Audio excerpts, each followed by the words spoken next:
स्वदेशमै मल कारखाना खोल्नका लागि पछिल्लो 40 वर्षमा 7 पटकसम्म सम्भाव्यता अध्ययन, हरेक वर्षको बजेटमा पनि उल्लेख, तर परिणाम भने शून्य। महाधिवेशन भएको 7 महिना बित्न लाग्दा कांग्रेसको केन्द्रीय समिति र विभागहरूले पूर्णता पाउन सकेन, नेतृत्वको कमजोरी देखिएको भन्दै संस्थापनेतर पक्ष असन्तुष्ट। राष्ट्र बैंक मौद्रिक नीतिको गृह कार्यमा सङ्कटोन्मुख अवस्थामा रहेको अर्थतन्त्रमा लक्षित आर्थिक वृद्धि र मूल्य वृद्धिलाई वाञ्छित सीमामा राख्नुपर्ने चुनौती। रुसद्वारा आफूले नियन्त्रणमा लिएका युक्रेनी भूभागका नागरिकलाई राहदानी दिन सुरु, रुसीकरण गर्न खोजेको भन्दै युक्रेनद्वारा निन्दा। र आइसिसी पुरुष विश्वकप लिग 2 अन्तर्गतको त्रिकोणात्मक सिरिजमा नेपाल र अमेरिका बीच बराबरी। नमस्कार, कान्तिपुर डायरीका साथमा साथी केशु र म दिवा। अब समाचार विस्तारमा। जनआन्दोलनबाट पुनर्स्थापित प्रतिनिधि सभामा 28 असार 2063 मा बजेट प्रस्तुत गर्दै तत्कालीन अर्थमन्त्री रामशरण महतले भन्नुभएको थियो, सार्वजनिक निजी साझेदारीका अवधारणामा मलखाद लगायत कृषि प्रसार सामग्रीमा निजी क्षेत्रलाई प्रोत्साहन गर्ने नीति अवलम्बन गरिनेछ। 7 वर्षपछि 2070-71 का लागि तत्कालीन अर्थमन्त्री शंकर प्रसाद कोइरालाले बजेट प्रस्तुत गर्दै भन्नुभएको थियो, प्राङ्गारिक मल कारखाना स्थापना गर्न 50% अनुदान दिने र रासायनिक मल कारखाना स्थापना गर्न विस्तृत सम्भाव्यता अध्ययन गर्न बजेट व्यवस्था गरिनेछ। फेरि 3 वर्षपछि आर्थिक वर्ष 2073-74 को बजेट प्रस्तुत गर्दै तत्कालीन अर्थमन्त्री विष्णु पौडेलले अझ अगाडि बढेर घोषणा गर्नुभयो, प्राङ्गारिक मल कारखाना तथा जैविक विषादी उत्पादन केन्द्र स्थापनाका लागि 85% सम्म पुँजीगत अनुदान दिने र रासायनिक मल कारखाना खोल्नका लागि स्वदेशी विदेशी लगानीकर्ता प्रोत्साहनको नीति लिइनेछ। 2074 को निर्वाचनपछि गठन भएको शक्तिशाली सरकारका अर्थमन्त्री युवराज खतिवड़ाले आफ्नो पहिलो बजेटमा भन्नुभयो, कृषि आपूर्ति सहज गर्न सहकारी र निजी क्षेत्रसँगको सहकार्यमा रासायनिक मल, प्राङ्गारिक मल, कीटनाशक विषादी तथा कृषि औजार कारखाना स्थापना गरिनेछ। यसरी 2063 यताका सबै सरकारले रासायनिक मल कारखाना खोल्ने घोषणा गरेका छन्, तर अहिलेसम्म यसको प्रविधि, लगानी ढाँचा, वातावरणीय पक्ष, बजार आवश्यकता र प्रतिफल विश्लेषण नै गरिएको छैन। यतिसम्म कि नेपालका लागि रासायनिक मल कारखाना आवश्यक हो वा होइन, चलाउन सकिन्छ कि सकिँदैन भनेर निचोडमा पुग्न अध्ययन समेत गरिएको छैन।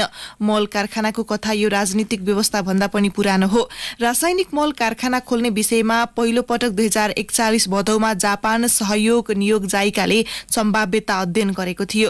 लगानी बोर्डको गत चैतमा बसेको बैठकले नवलपरासीको बर्दघाटमा रासायनिक मल कारखाना खोल्न विस्तृत सम्भाव्यता अध्ययनका लागि जर्मनीको DIAG इन्डस्ट्रिजलाई अनुमति दिने निर्णय गरेको हो। विभिन्न देशले प्राकृतिक ग्यास, विद्युत, बायोमास, थर्मोकोल र वाटर इलेक्ट्रोसिस जस्ता प्रविधि प्रयोग गरेर मल उत्पादन गर्दै आएका छन्, तर कुन विकल्प छान्ने भन्ने निर्क्युल अझै भइसकेको छैन। कान्तिपुर डायरीमा अब कान्तिपुर सविस्तार। कान्तिपुर सविस्तार। सत्तारूढ दल नेपाली कांग्रेसको 14औं महाधिवेशन सम्पन्न भएको करिब 7 महिना पुग्नै लाग्दा पनि अहिलेसम्म केन्द्रीय समितिले पूर्णता पाउन सकेको छैन। गत मङ्सिरमा सम्पन्न महाधिवेशनबाट आगामी 5 वर्षका लागि नयाँ कार्यसमिति आए पनि पूर्णता पाउन नसकेपछि संस्थापन इतर पक्षले असन्तुष्टि जनाएको छ। पार्टीले स्थानीय तहमा सफलता पाए पनि आन्तरिक संगठन चलायमान बनाउन नसक्दा नेतृत्वको कमजोरी देखिएको टिप्पणी भइरहेका छन्। गत मङ्सिर अन्तिम साता सम्पन्न कांग्रेसको 14औं महाधिवेशनले सभापतिमा शेरबहादुर देउबा सहित 13 पदाधिकारी र 121 केन्द्रीय सदस्य निर्वाचित गर्यो। महाधिवेशन सम्पन्न भएको करिब 7 महिना पुग्नै लाग्दा कांग्रेसले विधान अनुसार केन्द्रीय समितिलाई पूर्णता दिन सकेको छैन। विधान अनुसार 167 सदस्यीय हुने केन्द्रीय कार्य समितिका लागि 33 जना सभापतिले मनोनित गर्ने व्यवस्था छ, तर अहिलेसम्म 13 जना मात्रै मनोनित गरिएको छ। मनोनयनमा भएको ढिलाइमा संस्थापन इतर पक्ष असन्तुष्ट देखिएको छ। कांग्रेस नेता बलबहादुर केसी नेतृत्वले पार्टीको विधानलाई आत्मसात नगरेको बताउँछन्। उनले भने, अहिले एउटा चाहिँ पार्टी विधान अनुसार ठिक ढंगले चलेको छैन, ल त्यति राख्दिन्छ। संगठन विस्तार र पूर्णताको सवालमा कांग्रेसको विलम्ब यो नौलो होइन, तर लामो समय केन्द्रीय कार्य समितिले पूर्णता नपाउनु, भातृ संगठन र शुभेच्छुक संस्थामा नेतृत्व नआउनुले अबको संघ र प्रदेशको चुनावमा प्रभाव पर्नेमा नेताहरू चिन्तित छन्। कांग्रेस नेता चन्द्र भण्डारी सरकारको नेतृत्व गरिरहेको पार्टी विधि र विधान अनुरूप अघि बढ्न नसक्नु विडम्बना रहेको भन्छन्। विधि र विधान अनुसार नेतृत्व चलिनु पर्दछ, तब मात्रै कुनै पनि संगठनहरू अगाडि बढ्न सक्छन्।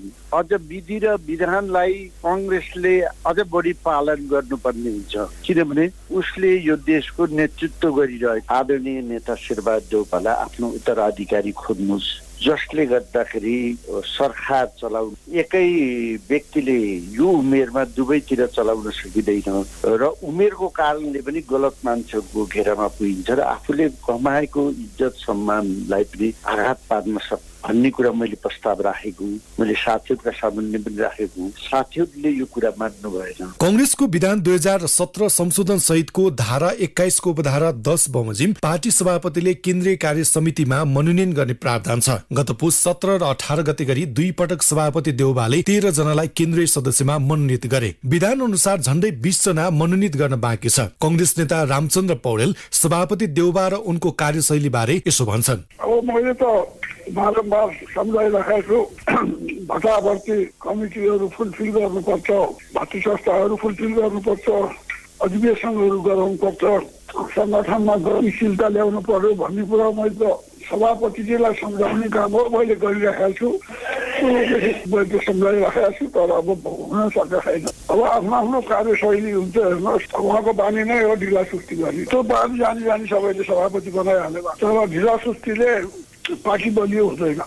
गठबन्धनको बलमा स्थानीय तह निर्वाचनमा 329 स्थानमा प्रमुख र 301 स्थानमा उपप्रमुखमा जित हात पारेको कांग्रेसले संघ र प्रदेश चुनाव अघि पार्टीको आन्तरिक संगठनलाई मजबुत बनाउनु पर्ने दबाव छ। सँगै गठबन्धन जोगाएर अघि बढ्नुपर्ने चुनौती देखिएको छ। पछिल्लो समय गठबन्धन बीच बढ्दो दूरी र राजनीतिक स्वार्थका कारण नेताहरूले गर्ने सम्झौताले समस्या निम्तिने कतिपयको आकलन छ। कांग्रेस नेता डिला संग्रौला पार्टी गठबन्धन मात्रै भनेर अघि बढे संघ र प्रदेशको निर्वाचनमा क्षति भोग्नुपर्ने अवस्था आउने तर्क गर्छिन्। उनले भनिन्, गठबन्धन बेग्लै पाठ हो, संगठनलाई सुदृढीकरण र विस्तार र सशक्त बनाउने हो भने त संगठनका गतिविधिलाई पनि त बलियो बनाएर लैजानु पर्यो। स्थानीय तहको मत परिणाम सार्वजनिक भए ता कांग्रेसको केन्द्रीय समितिको बैठक बसेको छैन। स्थानीय तहको निर्वाचनमा प्राप्त मतलाई सकारात्मक भनेको कांग्रेसले संघ र प्रदेशको चुनावका लागि ठूलै गृह कार्य गर्नुपर्ने देखिन्छ। कांग्रेस सहमहामन्त्री फर्मुला मन्सुर तत्काल केन्द्रीय समितिको बैठक बसी आवश्यक निर्णय गर्ने बताउँछन्। संस्थाहरूलाई त्यो अधिवेशन गराउने भनेर पार्टीले निर्देशन दिएको छ र भारतीय संस्थाहरूको सदस्य समिति बनाउने कुराको गृह कार्य हामी गर्दै थियौँ। तबसम्म यो स्थानीय निर्वाचन आउँदाखेरि त्यो काम चाहिँ रुकेको छ। अब त्यसले गति लिन्छ र बाँकी रहेको केन्द्रीय सदस्यको मनोनयन गर्ने कुराहरू, विभाग बनाउने कुराहरू यो स्थानीय निर्वाचनले गर्दाखेरि रुकिएको छ। केन्द्रीय कमिटीको बैठक बस्छ, केन्द्रीय कमिटीको बैठक बस्छ। सत्तारूढ गठबन्धनको साथ र समर्थनमा सत्ता र शक्तिमा रहेको कांग्रेसलाई स्थानीय तह जस्तै संघ र प्रदेशमा आफ्नो मत कायम राख्न चुनावको नेतृत्व आवश्यक रहन्छ। तर लामो समय शीर्ष नेताहरूको एकल स्वार्थका कारण विभागहरूले पूर्णता नपाउनु, भातृ संगठन नेतृत्व विहीन हुनु र शुभेच्छुक संस्थालाई चलायमान गराउन नसक्नुलाई नेतृत्वको कमजोरीको रूपमा अर्थाइएको छ। रेडियो कान्तिपुरका लागि सन्तोष गन्धर्व। कान्तिपुर सविस्तार। कान्तिपुर सविस्तारपछि कान्तिपुर डायरीमा अब ब्रेकको पालो। कान्तिपुर डायरीमा अब बाँकी प्रसङ्ग। नेपाल राष्ट्र बैंक यति बेला आगामी मौद्रिक नीतिका लागि क्षेत्रगत सुझाव संकलनमा व्यस्त छ। बजेटमा लक्षित 8% आर्थिक वृद्धि प्राप्तिमा सहयोग हुने र मूल्य वृद्धि दर 7% भित्रै राख्ने किसिमको मौद्रिक नीति निर्माण गर्नुपर्ने चुनौती राष्ट्र बैंकलाई छ। छिटोमा चालु आर्थिक वर्षको अन्त्य असार अन्तिम साता र ढिलोमा साउन पहिलो साताभित्र मौद्रिक नीति सार्वजनिक गर्ने राष्ट्र बैंकको तयारी छ। गत आर्थिक वर्षको तुलनामा चालु आर्थिक वर्षमा अर्थतन्त्रको अवस्था धेरै बिग्रिसकेको छ। निरन्तरको बढ्दो सुधारान्तर घाटा र व्यापार घाटा, उच्च दरले घटिरहेको विदेशी मुद्रा सञ्चिति, बढ्न नसकेको रेमिट्यान्स आप्रवाह लगायत कारण अर्थतन्त्र संकटोन्मुख अवस्थामा छ। अप्ठ्यारो अवस्थामा रहेको अर्थतन्त्रमा वित्तीय स्थायित्व र मूल्य वृद्धि वाञ्छित सीमा राख्नुपर्ने कडा चुनौती पनि राष्ट्र बैंकलाई छ। कोभिडका कारण गएका 2 आर्थिक वर्षमा राष्ट्र बैंकले विस्तारकारी मौद्रिक नीति जारी गरेको थियो। एकातिर कोभिडको संक्रमणकालीन अवस्थाबाट अर्थतन्त्रलाई जोगाउन जारी भएका नीतिहरूलाई हटाउँदै जानुपर्ने बाध्यता राष्ट्र बैंकलाई छ भने अर्कोतिर ती सुविधाकै कारण भर्खर खुट्टा टेक्न थालेको आर्थिक गतिविधि प्रोत्साहन गर्नकै लागि पनि केही सुविधा र छुट सम्बन्धी कार्यक्रमलाई निरन्तरता दिनै पर्नेछ। राष्ट्र बैंकको मुख्य काम वित्तीय र मूल्य स्थायित्व भएकाले पहिलो प्राथमिकता त्यसमै हुनुपर्ने विज्ञहरूको सुझाव छ। यद्यपि वित्तीय नीतिले तय गरेका आर्थिक वृद्धि, रोजगारी सृजना लगायत विविध लक्ष्य पूरा गर्न सघाउनुपर्ने दायित्व मौद्रिक नीतिको रहन्छ। यसकारण पनि आर्थिक पुनरुत्थानको नयाँ दिशाका लागि मौद्रिक नीतिमा सोही अनुरूपका कार्यक्रम ल्याइनुपर्ने अप्रत्यक्ष दबाव राष्ट्र ब्याङ्कलाई छ। नयाँ सवारी दर्तामा साउनबाट इम्बोस्ड नम्बर प्लेट अनिवार्य भएपछि सडकदेखि सदनसम्म यसको विरोध सुरु भएको छ। चौतर्फी दबाव बढेपछि यातायात व्यवस्था विभाग आफ्नो निर्णयमा केही लचिलो बने पनि नम्बर प्लेट अनिवार्य हुने उसको दाबी छ। छिमेकी मुलुकहरूको तुलनामा जडना गर्न लाग्ने शुल्क महँगो भएको भन्दै सामाजिक सञ्जालमा टीका टिप्पणी गर्ने क्रम बढेको छ। केहीले भने नम्बर प्लेटमा लेखिने भाषाको विषय उठाउन गरेर अङ्ग्रेजीको विकल्प खोज्न सुझाएका छन्। भाषाविदहरूले देवनागरी लिपिमा लेख्नुको साटो अङ्ग्रेजीलाई प्रश्रय दिने काम भएको आरोप लगाएका छन्। उनीहरूको प्रश्न छ, नेपालमा गुड्ने सवारीमा अङ्ग्रेजी भाषा किन? देवनागरी लिपिमा नलेखेर नेपाली भाषालाई समाप्त पार्न खोजिएको भाषाविद गाउँले बलदेव अधिकारीको आरोप छ। उहाँले भन्नुभयो, नेपाली भाषाको पहिलो व्याकरण अंग्रेजले नै लेखिदिए, नेपाली भाषाको पहिलो शब्दकोश पनि अंग्रेजले नै लेखिदिए। हाम्रो भाषामा पहिलेबाट धेरैतिरबाट आक्रमण भएको छ। शासकहरू जतिपल्ट फेरिन्छन् तिनले भाषाकै शक्ति देशलाई चढाएका छन्। अहिले फेरि अंग्रेजी भाषालाई इम्बोस्ड नम्बर लेखेर देवनागरी लिपि समाप्त पार्न खोजिएको छ।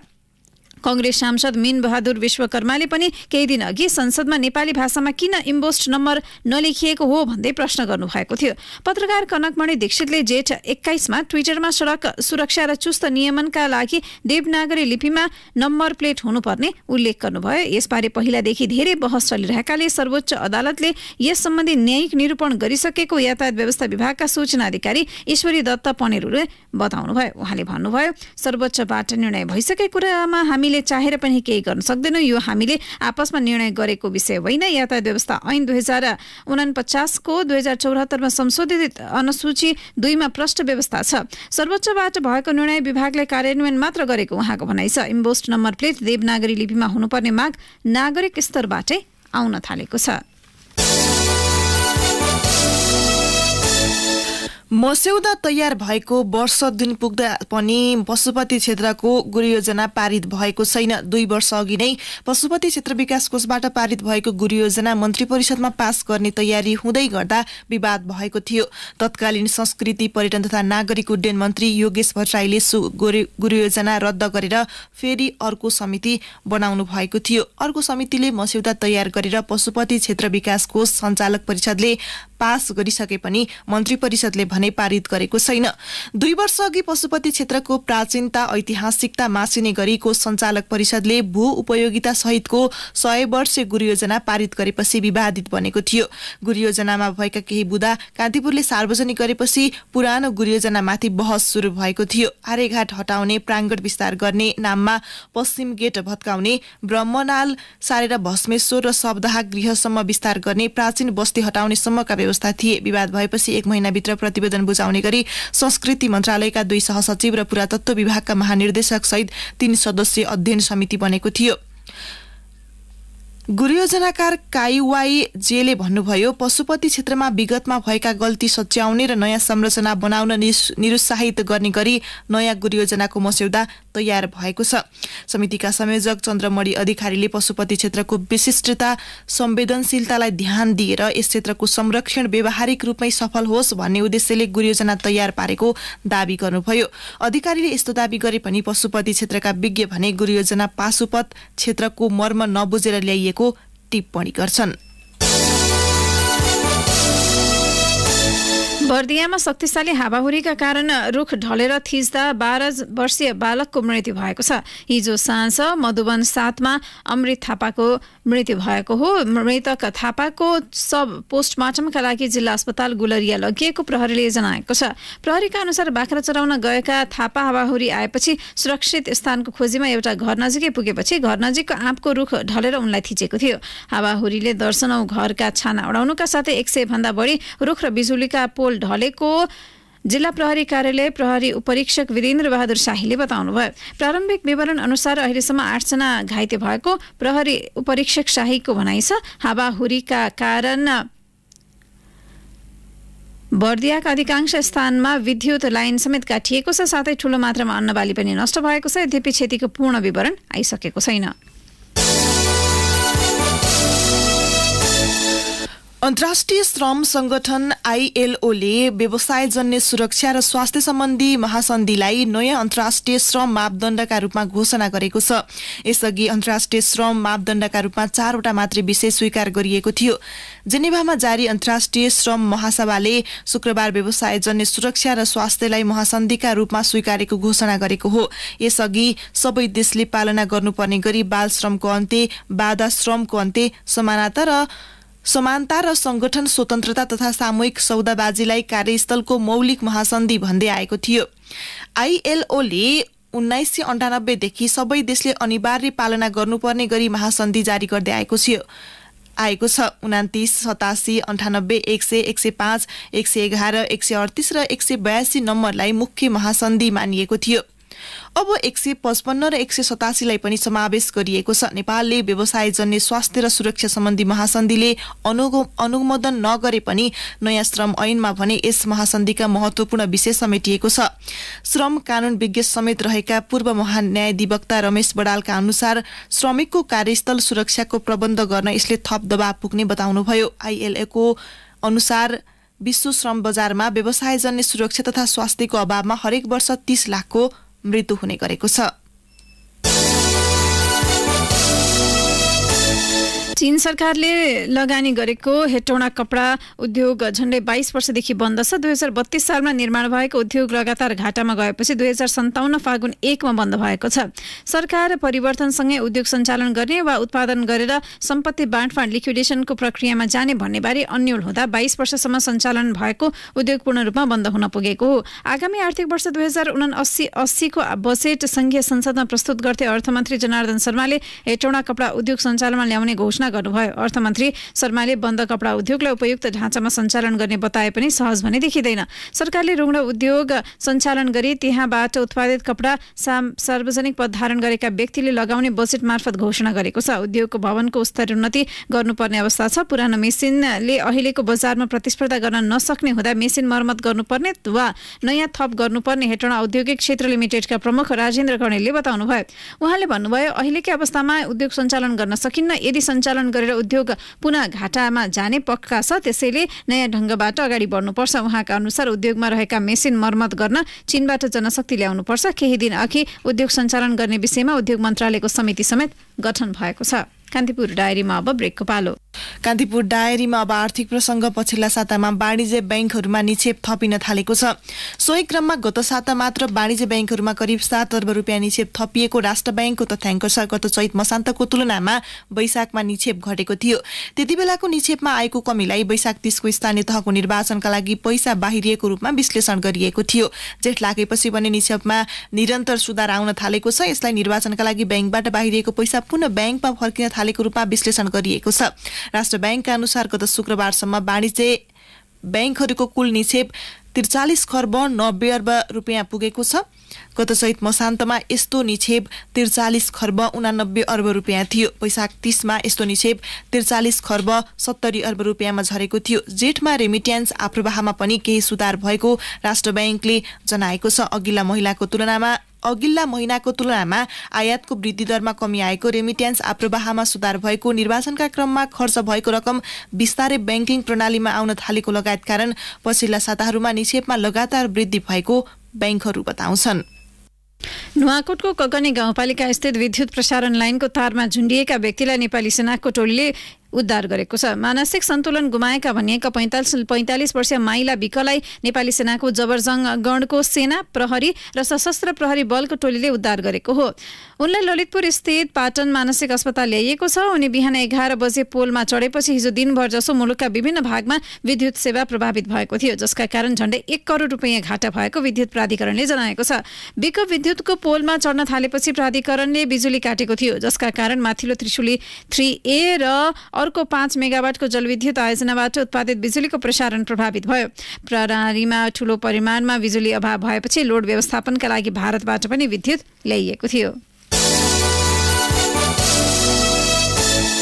नेपालमा प्रत्यक्ष वैदेशिक लगानी एफडीआईमा सञ्चालित आयोजना मध्ये 62वटा सुदूरपश्चिम प्रदेशमा रहेको राष्ट्र बैंकको अध्ययनले देखाएको छ। कुल लागत 4 अर्ब 80 करोड रहेको ती आयोजनामा गत वर्षको अन्त्यसम्म 2 अर्ब 49 करोड 60 लाख रुपियाँ एफडीआई प्रस्ताव गरिएको थियो। यो आयोजनाको कुल लागतको करिब 52% हो। जिल्लागत रूपमा कञ्चनपुरमा सबैभन्दा बढी 23वटा आयोजना सञ्चालनमा छन्। यस्तै कैलालीमा 19, बैतडीमा 8, अछाममा 4, दार्चुला र डडेलधुरामा 3 र डोटी र बझाङमा 1 परियोजनामा वैदेशिक लगानी प्रस्ताव गरिएको अध्ययन प्रतिवेदनमा उल्लेख छ। परियोजना लागतका हिसाबले कैलालीमा सबैभन्दा बढी 2 अर्ब 98 करोड रुपियाँ र सबैभन्दा कम डोटीमा 1 करोड वैदेशिक लगानी रहेको छ। यस्तै सुदूरपश्चिम प्रदेशका करिब 71% जनसङ्ख्यामा मात्र विद्युत पहुँच पुगेको पनि अध्ययनले देखाएको छ। अब अन्तर्राष्ट्रिय प्रसङ्ग। रुसले नियन्त्रणमा लिएको युक्रेनी क्षेत्रमा राहदानी वितरण सुरु गरेको छ। युक्रेनका खेर्सन र मारितोपोल क्षेत्रमा रुसले आफ्नो राहदानी वितरण सुरु गरेको हो। रुसीकरणको प्रयास गरेको भन्दै युक्रेनले मस्कोको कदमको निन्दा गरेको छ। रुसी राष्ट्रपति भ्लादिमिर पुटिनले राहदानी वितरण कार्यलाई तीव्रता दिनुभएको छ। रुसी समाचार एजेन्सी तासका अनुसार पहिलो चरणमा एक कार्यक्रमका बीच 23 जना खेर्सनवासीलाई राहदानी वितरण गरिएको छ। हजारौंले राहदानीका लागि आवेदन दिएको तासले दावी गरेको छ। रुसले खेर्सनका लागि नियुक्त गरेको गभर्नर भोलोदिमिर साल्दोले भने खेर्सनवासी रुसी नागरिकता र राहदानी लिन आतुर रहेको दावी गर्नुभएको छ। यद्यपि सो दावीको पुष्टि हुन नसकेको बीबीसीले उल्लेख गरेको छ। अब खेल प्रसङ्ग। आईसीसी पुरुष विश्वकप लीग 2 अन्तर्गत त्रिकोणात्मक सिरिजमा नेपाल र अमेरिका बीचको खेल बराबरीमा टुङ्गिएको छ। बिहान भएको खेलमा नेपालले दिएको 275 रनको लक्ष्यमा अमेरिकाले 274 रन बनाएपछि खेल बराबरीमा सकिएको हो। यससँगै नेपाल र अमेरिकाले अङ्क बाँडेका छन्। पहिले ब्याटिङ गरेको नेपालले सबै विकेटको क्षतिमा 49.2 ओभरमा 274 रन बनाएको थियो। नेपालका लागि रोहित पौडेलले 62, आसिफ शेखले 61 र देव खनालले 54 रन बनाउँदै अर्धशतकीय पारी खेले। 275 रनको लक्ष्यसहित मैदान उत्रिएको अमेरिकाले निर्धारित ओभरमा सबै विकेट गुमाउँदै 274 रन बनाउँदा खेल बराबरी हुन पुगेको हो। अमेरिकाको इनिङ्समा अन्तिम 2 बलमा नेपाली बलरले विकेट लिएपछि हार टार्न सफल भएको हो। नेपालका मोहम्मद आदिल आलमले 3 विकेट लिएको खेलमा सन्दीप लामिछाने र सोमपाल कामीले समान 1 विकेट लिए। नेपाल यसअघिको खेलमा ओमानसँग पराजित भएको थियो। एएफसी एशियन कप छनौटको तेस्रो चरणमा नेपालले लगातार दोस्रो हार बेहोरेको छ। गैराती भएको खेलमा नेपाल आयोजक कुवेतसँग 4-1 गोल अन्तरले पराजित भयो। कुवेतको जाबिर अल अहमद स्टेडियममा घरेलु टोलीलाई जित दिलाउन युसुफ अल सुलेमानले 2 गोल गरे। त्यस्तै फहाद अलेसिदी र मुबारक अल्फानिनीले 1-1 गोल गरे। नेपालका दर्शन गुरुङले 1 गोल फर्काएका थिए। खेलको 28 मिनेटमा फहादले हेड मार्फत गोल गर्दै कुवेतलाई सुरुवाती अग्रता दिलाएका हुन्। यस हारसँगै नेपालले 2 खेलमा अङ्क जोड्न सकेको छैन। पहिलो खेलमा नेपाल जर्डनसँग 2-0 गोल अन्तरले पराजित भएको थियो। अब मौसम सम्बन्धी जानकारी। काठमाडौँ उपत्यका सहित मुलुकका अधिकांश स्थानमा सामान्यदेखि आंशिक बदली हुने जल तथा मौसम विज्ञान विभागले जनाएको छ। प्रदेश 1, मध्य प्रदेश, बागमती, गण्डकी र कर्णाली प्रदेशका केही स्थानमा हल्कादेखि मध्यम वर्षाको सम्भावना रहेको विभागको अनुमान छ। केही बेर अघि 22 डिग्री सेल्सियस मापन गरिएको काठमाडौँ उपत्यकाको अधिकतम तापक्रम आज 27 डिग्री सेल्सियससम्म पुग्नेछ। सूर्योदय बिहान 5:07 भयो भने सूर्यास्त साँझ 6 बजे हुनेछ। अवस्था यसका साथै कान्तिपुर डायरीको बुलेटिन यही सकिन्छ। साथी केशु र म दिवा बिदा माग्छौँ। नमस्कार।